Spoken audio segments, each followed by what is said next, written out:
Assalamualaikum, masih bersama RC Channel.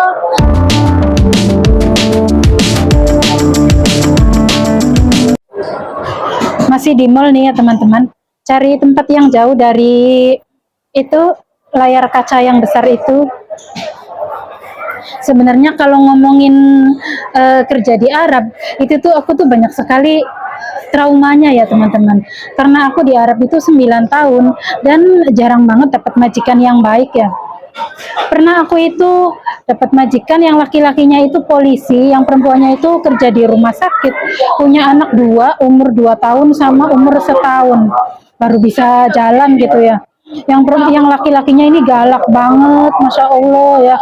Beneran kadang-kadang tuh kayak orang sinting gitu. Pokoknya kita tuh nggak boleh lupa, nggak boleh salah gitu. Sedangkan kita kalau dibentak-bentak terus-terusan otak tuh malah ngeblank gitu ya. Beneran, jadi kerja tuh salah-salah terus karena dimarahin, pulang pergi dimarahin gitu, ini salah, ini salah, itu salah kayak gitu. Sampai pernah habis nyetrika, setrikaannya masih panas, terus aku taruh di atas tumpukan kasur, jadi si kasurnya itu nyala, hampir aja kebakaran. Untungnya kok ada bau-bau gosong gitu, terus ternyata kasurnya udah nyala. Itu sekali.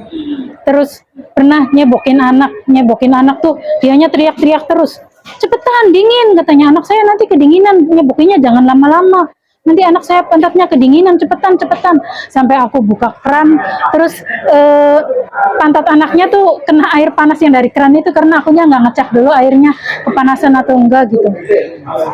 Terus pernah aku tuh mau dikampak kepalanya, ya bukan kayak ngampak paku keras gitu sih, cuman si kampaknya udah nempel di kepala aku gitu. Oh kayak gitu, kamu tuh bodoh, goblok kayak gitu, dikatain bau, dikatain apalah. Aku juga nggak tahu kenapa dia tuh mudah banget emosian. Bukan cuma sama aku, kalau di jalan juga misalnya dia disalip sama mobil lain itu dia itu pasti gitu sama yang pengendara yang lain tuh itu apa, meludahi kayak gitu. Sama istrinya juga ribut terus kayak gitu. Dan aku di situ banyak berbuat dosa teman-teman, karena apa? Aku kesel sama majikan, terus aku lampiaskan ke anak-anak mereka. Kalau majikan udah pergi, kan majikan laki perempuan kerja semua. Kalau mereka pergi kerja, aku lampiaskan ke anak majikan aku gitu. Jadi anak yang gedenya tuh sering aku cubit, anak yang laki-lakinya yang baru bisa jalan itu sering aku suruh berdiri di jendela. Itu kan di jendela kan ada pagar besinya ya, ada teralisnya, jadi aman, nggak mungkin jatuh ke bawah gitu. Anaknya itu sering aku suruh berdiri di situ, melihatin mobil yang di bawah gitu. Jadi si anak itu anteng ngeliatin mobil yang di bawah itu pertama-tamanya, tapi kalau udah 10 menit 20 menit kan si kaki ini sakit, nginjek besinya jendela itu kan sakit, sampai yang di bawah itu lapor polisi, terus rumahku digedor sama polisi gitu. Itu anak di jendela nangis katanya, kenapa, diapain katanya gitu.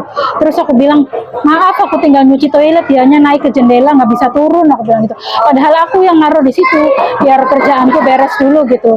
Karena kan si tuan sama nyonyanya itu kalau rumah masih berantakan dia itu marah-marah juga gitu. Terus pokoknya pengalaman di situ ya, padahal cuma setahun itu aku minta pindah, terus dipindahin ke rumah temennya. Majikan perempuan kan kerjanya di rumah sakit, aku dipindahin ke rumah temennya, tapi ya bukan nambah baik sih, nambah parah juga. Cuman ya aku lepas dari mereka gitu. Pokoknya di situ tuh ya Allah nggak bisa keluar ya. Kalau lagi head aku minta softtek sama majikan perempuan, dimarah-marahin. Aku head itu disumpel-sumpel pakai kain, terus kalau itu aku cuci aku jemur, wis pokoknya bikin trauma banget ya, bikin trauma banget. Masih acara nobar.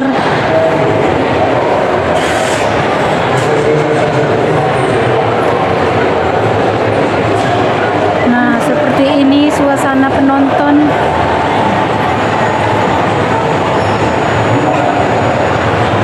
Di rumah bukan nggak punya TV ya, tapi vibesnya tuh beda aja kalau nonton di mall tuh. Tuh.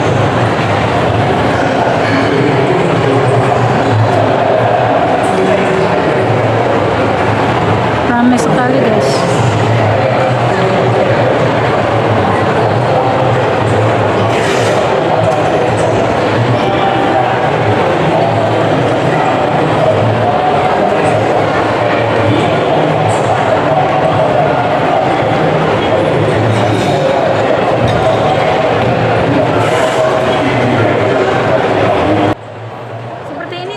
Oktober ya, masih banyak penontonnya.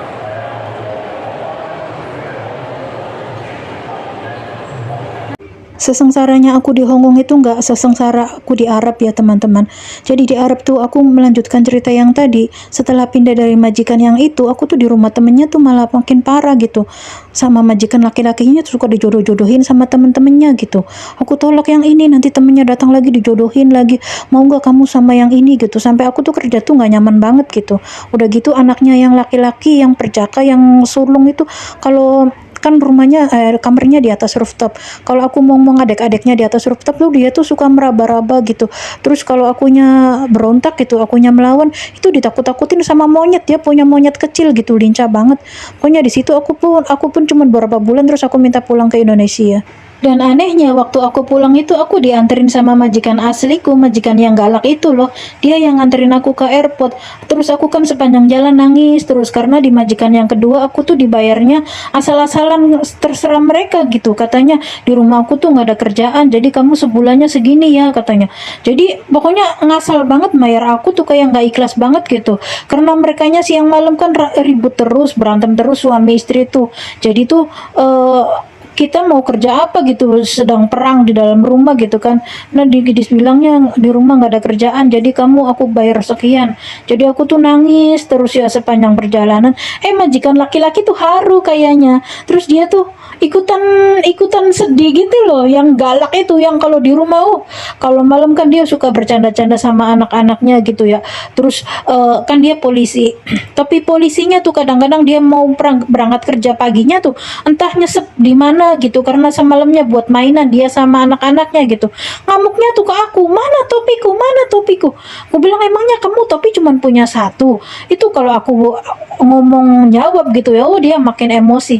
Tapi pada waktu aku mau pulang itu dia ikutan nangis, terus dia mampir ke kayak warung gitu beliin aku minuman, oleh-oleh.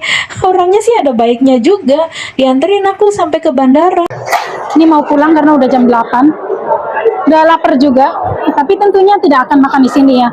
Aku tuh kalau makan di luar tuh kalau sama temen aja, kalau sendirian aku tuh lebih memilih menahan lapar, makannya tuh di boarding nanti kalau sudah sampai. Kemanapun kaki ini melangkah, kalau di Hong Kong tuh nggak ada yang sepi ya teman-teman. Ya selalu ramai seperti ini.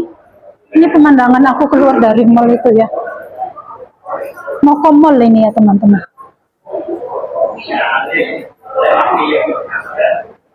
Mau ke mall.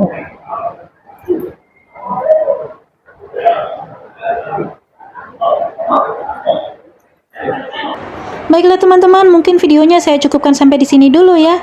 Terima kasih buat yang selalu menyimak. Sampai jumpa di video selanjutnya. Bye bye. Assalamualaikum.